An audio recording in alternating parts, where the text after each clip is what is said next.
기온이 떨어지고 날씨가 건조해지면서 산불 발생 위험성이 커지고 있습니다. 산불의 가장 큰 원인은 사람의 부주의로 나타나 각별한 주의가 필요합니다. 부산경찰청이 사행성 불법 게임장을 집중 단속한 결과 22개 업소가 적발됐습니다. 업주와 종업원 36명이 무더기로 검거됐습니다. 여러 재난 현장에서 구조견들이 사람의 생명을 구하고 있습니다. 부산 소방재난본부의 구조견 충성이를 기자가 간다에서 만나봤습니다. 10일 0시 기준 부산의 코로나19 신규 확진자는 2,468명입니다. 같은 기간 기저질환을 앓고 있던 확진자 3명이 사망했습니다.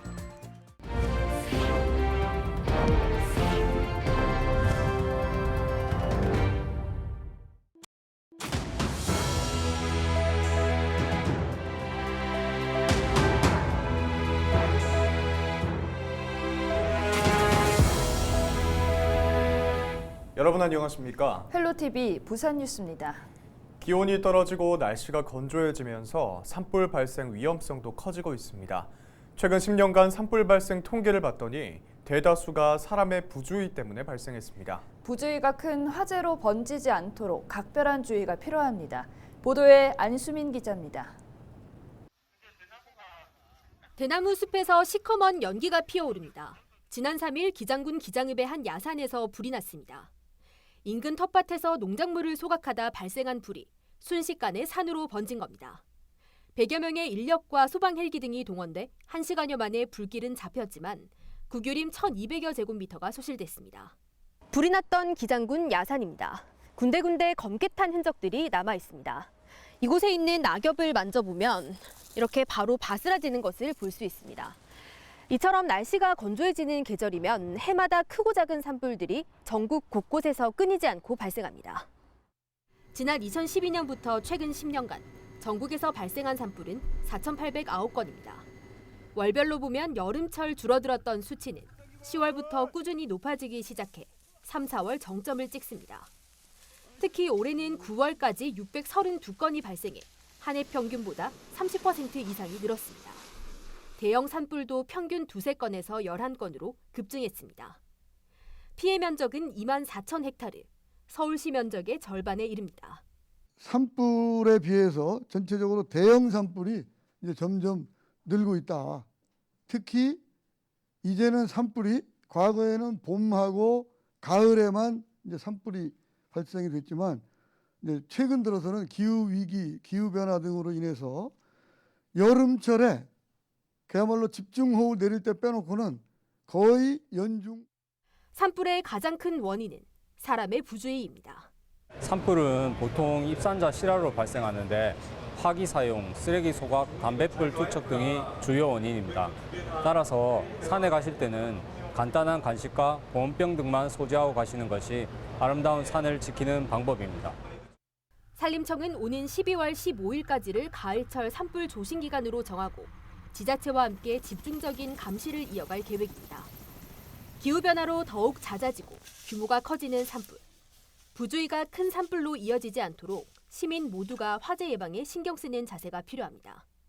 헬로티비 뉴스 안수민입니다.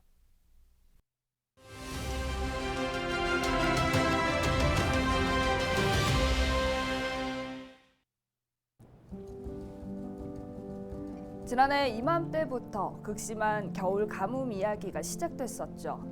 말라가는 저수지, 제대로 자라지 못하는 농작물 등 전국의 가뭄 피해들을 많이 접했습니다. 한때 우리나라 연평균 강수량은 1,300mm라고 했었는데 이미 옛말입니다.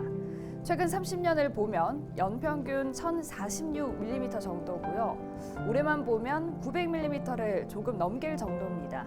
평년의 86% 수준밖에 안 되는 거죠. 특히 남부 지역, 그중에서도 전라남도는 평년 대비 강수량이 56% 정도에 그쳤습니다. 최근 광주시 행정사무감사에서 물 부족에 대비해 이 시내버스 세차를 할 때 지하수나 중수, 그러니까 한 번 썼던 물을 다시 써서 물 낭비를 줄여야 한다는 주장도 제기됐는데요. 세차 수돗물이라도 아껴보자는 겁니다.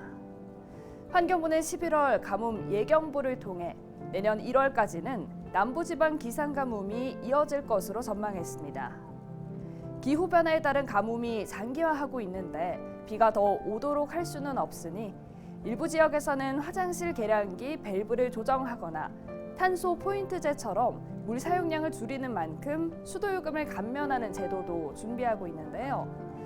가뭄의 장기화 속에 일상에서 물을 아껴 쓰는 지혜가 필요할 것 같습니다. 데일리 브리핑이었습니다. 10일 영시 기준 부산의 코로나19 신규 확진자는 2,468명입니다. 사망자는 3명으로 80대 이상이 2명, 60대가 1명이었습니다. 위중증 환자는 17명, 재택 치료 중인 사람은 11,785명입니다. 중환자 전담 치료 병상 가동률은 47.5%, 일반 병상 가동률은 48.6%를 보이고 있습니다.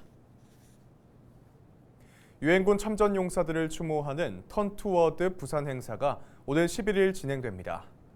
부산시는 11일 오전 11시 부산 전역에 1분간 추모 사이렌을 울리고 부산 유엔 기념공원을 향해 전 세계가 동시에 묵념하는 턴 투워드 부산 행사를 개최한다고 밝혔습니다.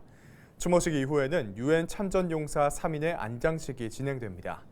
이 행사는 한국전쟁 참전 용사인 캐나다의 빈센트 커트니 씨가 제안해 매년 열리고 있으며 전 세계가 같은 시간에 한 도시로 향하는 유일한 행사입니다.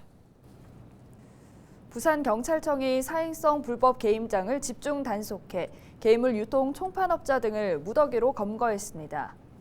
부산경찰청 생활안전과는 지난 10월 한 달간 사행성 불법 게임장에 대해 집중 단속을 벌인 결과 22개 업소를 단속해 업주와 종업원 36명을 검거했고 이 중 2명을 구속했다고 밝혔습니다. 이와 함께 게임기 1,316대와 현금 3,100만 원을 압수했습니다. 이들은 부산 울산 지역 PC 게임장 업주 10여 명에게 등급 분류를 받지 않은 슬롯 PC 게임물 수백 종이 들어있는 불법 게임 사이트 접속 아이디를 제공하고 손님들에게 불법 사행성 게임을 이용하도록 유통한 혐의를 받고 있습니다. 또 일반 게임 제공업소에 게임기 272대를 설치해 손님들에게 제공하고 게임 중 획득한 포인트는 현금으로 환전해주기도 한 것으로 드러났습니다. 10일 오전 1시 34분쯤 사상구 엄궁동의 한 단독주택에서 불이 나 주민이 대피하는 소동이 빚어졌습니다. 인근 빌라 주민이 터지는 소리와 함께 창문 너머로 불꽃이 발생하는 것을 보고 119에 신고했고 출동한 소방대원이 20여 분 만에 화재를 진압했습니다. 이 불로 인명피해는 없었고 130만 원 상당의 재산 피해가 발생했습니다. 경찰 등은 바닥 장판에서 처음 불이 시작된 것으로 보고 정확한 화재 원인을 찾기 위해 합동 감식을 진행할 예정입니다.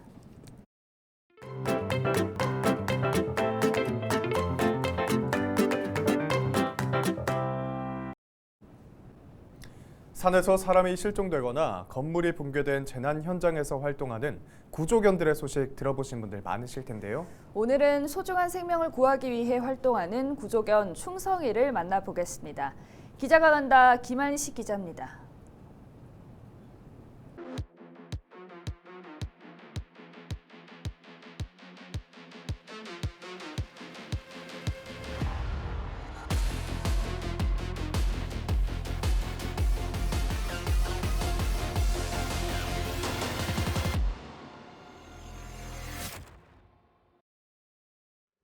산속에서 길을 잃은 치매 어르신, 체력이 다해 움직이지 못하는 등산객을 지키는 한 마리의 개, 무너진 콘크리트 사이에서 수색 작업도 펼칩니다.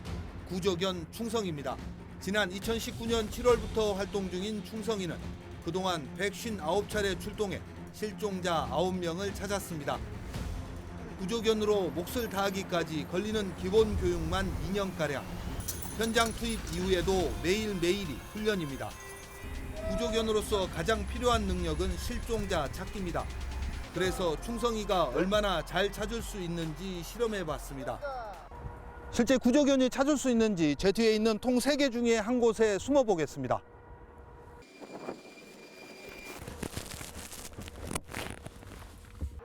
핸들러의 명령에 쏜살같이 뛰어와 냄새를 맡는 충성. 또 냄새를 맡고 안을 들여본 뒤 사람이 있는 걸 확인합니다. 이번엔 산에 쓰러져 있다는 가정하에 실시된 훈련. 통 주변을 수색하다 곧바로 산으로 뛰어와 저를 찾아냅니다. 구조견이 활동하는 현장은 사람과 동물 등 다양한 냄새가 섞여 있지만 구조자를 찾아냅니다. 이분들에 의해서 움직인다. 그러면은 한 곳에서 난 냄새가 아니다 아닙니까? 그럼 기자님이 한 곳에 지금 가만 앉아 계시니까 여기서만 냄새가 난다 아닙니까? 그럼 그걸 쫓아가는 거죠. 구조견들이 투입되는 현장 대부분은 활동 범위가 넓고 며칠씩 수색을 진행해야 합니다. 한마디로 백사장에서 바늘을 찾는 강한 집중력과 강력한 체력이 필수입니다. 그래서 평소 강도 높은 훈련을 소화하며 어떠한 상황에도 달려갑니다. 광주 그 아파트 붕괴 때도 저희 충성이가 갔거든요. 그런 위험한 상황에서도 이제 수색하라고 보내면은 이제 저희가 이렇게 가는 거 그런 모습을 봤을 때가 참 기특하고 좋죠. 이처럼 사람들을 위해 활동하는 구조견이지만 일부 사람들에게는 오해를 받기도 합니다. 개 목줄 해봐야 이게 길이가 한 1m 정도? 이걸 묶어서 이렇게 다니면은 수색 범위가 좁아진답니다. 그래서 제가 개를 풀고 다니거든요. 왜 개 목줄을 안 하고 다니느냐? 욕도 하고 이러시는 분도 있거든요. 뭘 안 하셨으면 좋겠어요.